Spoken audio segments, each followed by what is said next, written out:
Des maths à tous et bienvenue dans Révéler vos talents, le podcast au service de votre performance. Et cette année, pour Noël, j'ai décidé pendant tout le mois de décembre de vous proposer un format un peu spécial, un calendrier de l'Avent podcast. Alors, comme tout bon calendrier de l'Avent, je vous donne rendez-vous chaque jour pour découvrir une nouvelle histoire, un nouvel outil de la préparation mentale, des anecdotes de managers ou de sportifs de haut niveau, des surprises audio à écouter. Un seul objectif, vous faire voyager jusqu'à Noël et vous inspirer pour révéler vos talents. J'espère que ça vous plaira. Ici Christelle Blandin, je vous envoie une bonne dose de motivation. Il y a quelques mois de ça, j'ai moi aussi été interviewée lors d'un podcast.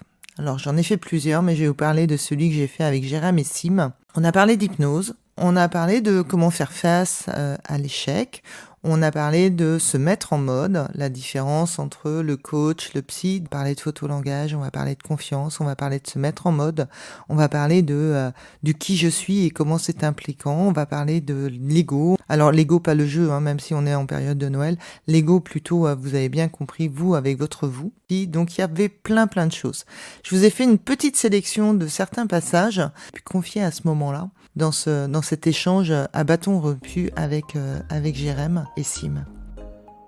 J'ai aperçu que j'avais des clients qui avaient des croyances limitantes sur lesquelles il y avait tous les outils qu'il fallait, ils en avaient conscience et qu'ils n'arrivaient pas à bouger des lignes en fait.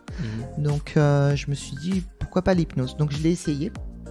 Je vais vous livrer un secret. Je me suis dit si ça fonctionne sur moi, ça devrait peut-être fonctionner sur les autres.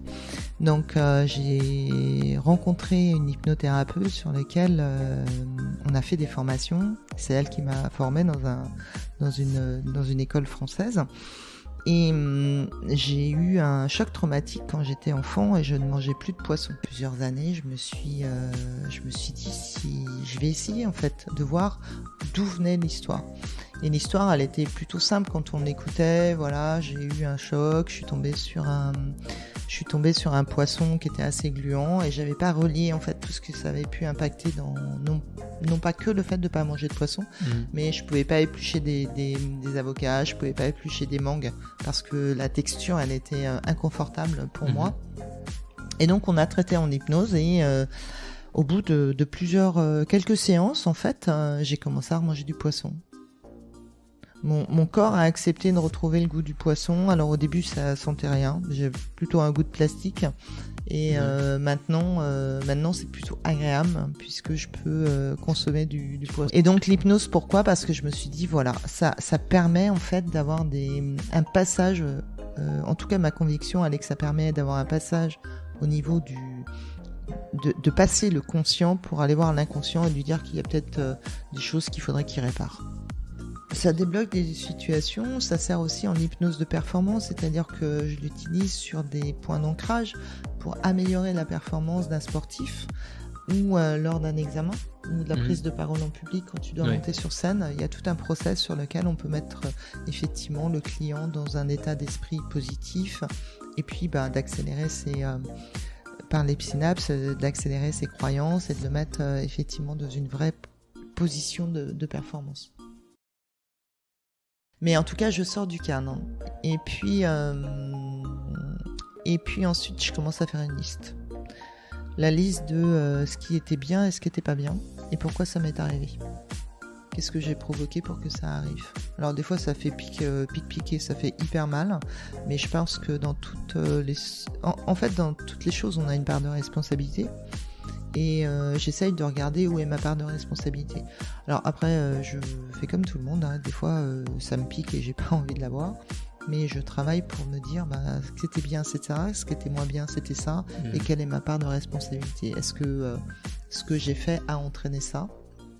En tout cas les conditions pour qu'on arrive à ce résultat, est-ce que ça ne dépend que de moi, est-ce que c'est partagé, et si c'est partagé, je prends ma part. Je pense qu'il est important de fêter toutes les petites victoires que l'on a pour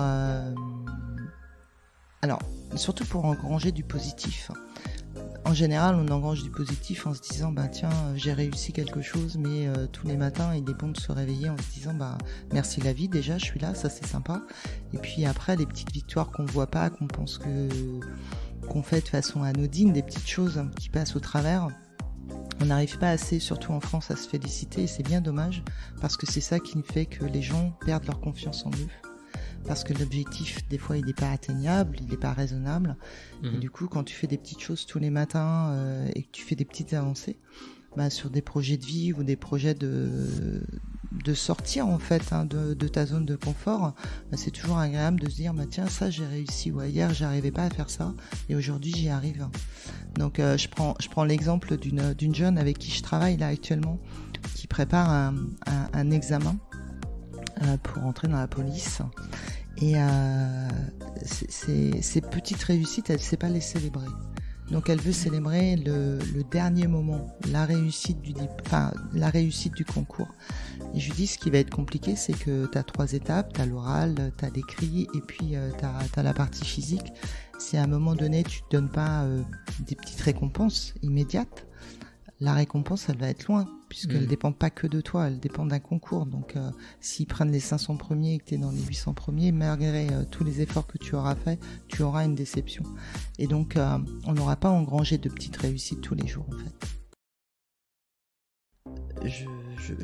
En fait, je travaille une séance comme une réunion, comme quand tu vas en réunion, tu vas dans la séance et tu te dis je vais dans une réunion, c'est quoi mon objectif pour sortir de cette réunion content.